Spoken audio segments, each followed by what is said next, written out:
Updates at pinakahuling mga usapin sa mundo ng palakasan. Atin ang pakinggan dito sa Ang Pilipinas Ngayon. Magandang araw. Narito na po ang sports balita. Nagtulungan si Chris McCullough at Jordan Heading para pataubin ang Ukraine 82-74 para panatiliing malinis ang kartada ng Strong Group Pilipinas sa 43rd William Jones Cup na ginanap sa Xinzhuang Gymnasium sa New Taipei City sa Taiwan.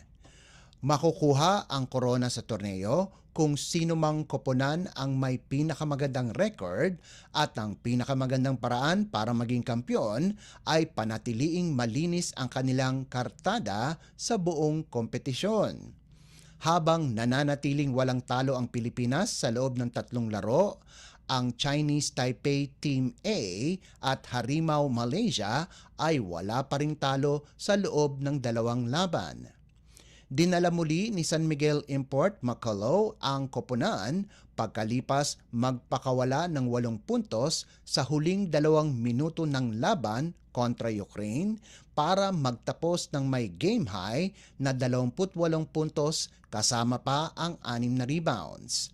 Nakalikom naman si Heading ng 24 na puntos habang ang team captain na si Kiefer Ravena ay nagtapos na may 10 puntos. Si Anatoly Shundel naman ang nanguna para sa Ukraine sa nalikom nitong 17 puntos. Magpapahinga muna ng isang araw ang Strong Group bago makatapat ang Malaysia sa Miyerkules para madetermina kung sino ang top seed sa torneo. Updates at pinakahuling mga usapin sa mundo ng palakasan. Atin ang pakinggan dito sa Ang Pilipinas Ngayon. Binabago-bago ng Northport Batang Pier ang kanilang mga players pagkatapos ang 2024 PBA Rookie Draft. Sa magkahiwalay na kasunduan, pinadala ng Northport si Zav Lucero sa Magnolia Hotshots at si Ben Adamos naman sa Barangay Ginebra San Miguel. Kapalit nito, nakuha ng Northport ang veteranong guard na si Gio Halalon at ang bihirang palaruin na si Abu Tratter mula sa Magnolia habang nagbabalik si Sydney Onwuberry mula sa Ginebra. Ayon kay head coach Bonitan, nakikita ng Northport si Halalon bilang isang veterano na kayang dalhin ang mga nakababatang players ng koponan habang umaasa kay Onwuberry na magiging maganda ang kanyang performance katulad ng kanyang ginawa noong una siyang naglaro para sa koponan. Nag-average si Halalon ng 10.8 points, 5.5 assists at 5.3 rebounds sa Philippine Cup, habang ang 6'5" na si Trotter ay may 4.8 markers, 3 boards at 0.4 assist, subalit si Onwuberry ay nalimitahan lamang sa 3.3 points, 3.3 rebounds at 0.6 assist kada laro.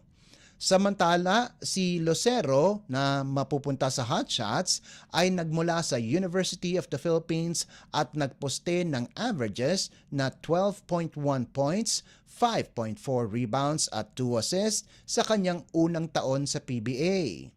Si Adamos naman sa kabilang banda ay inaasahan na mapapalakas ang frontline ng Ginebra pagkalipas nilang pinadala si Christian Stan Hardinger sa Terra Firma Jeep.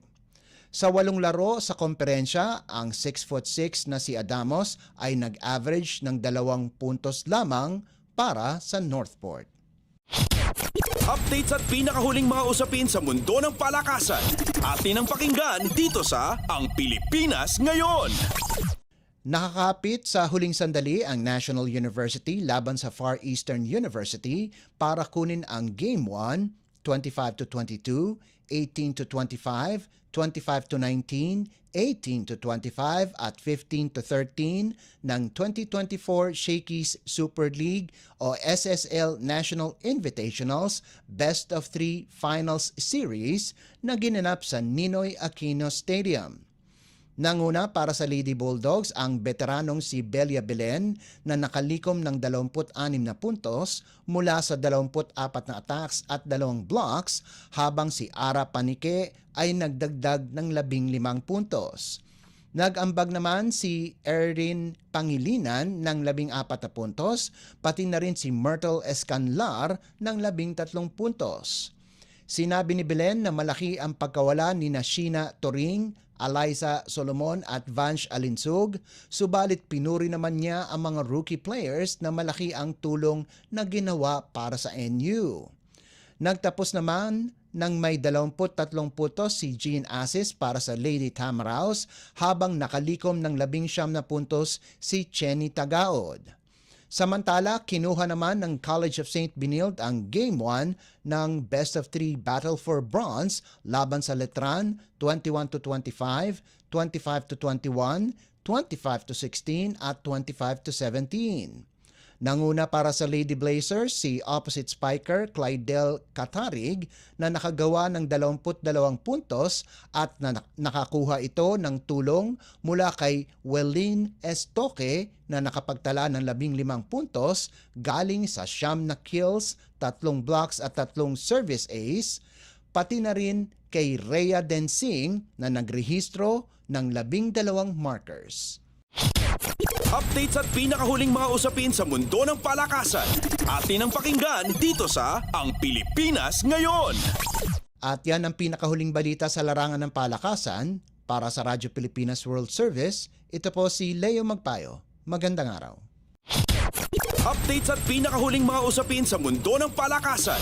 Atin ang pakinggan dito sa Ang Pilipinas Ngayon.